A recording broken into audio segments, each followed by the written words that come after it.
സല്ലു, ആ എനിക്കൊരു കാര്യം പറയാനുണ്ടായി. ഓക്കെ. എന്റെ ഫ്രണ്ട് കുറേ ദിവസം ഇങ്ങനെ ചോദിക്കുന്നുണ്ട്, ആ നമുക്കൊരു എന്താണ്? ഐഫോൺ വാങ്ങണം. അപ്പൊ ഏത് വേർഷനാ നല്ലത്? ഇങ്ങനെ കുറെ വേർഷൻ, ജപ്പാൻ അങ്ങനെ എങ്ങനെയാന്ന് പറഞ്ഞിട്ട് കുറെ വേർഷൻ കാണുന്നുണ്ട്. ആ അപ്പൊ അത് ഏതാ നല്ലത്?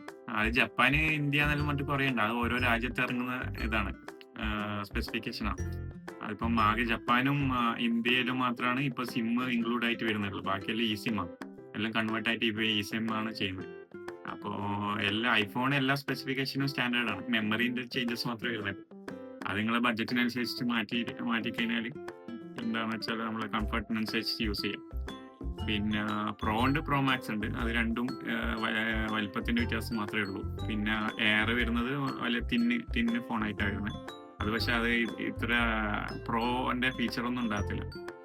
പിന്നെ എന്താന്ന് വെച്ചാൽ അവര് കംഫർട്ടിനനുസരിച്ച് ബഡ്ജറ്റിനനുസരിച്ചിട്ട് വാങ്ങിക്കാത്തേ ഉള്ളൂ.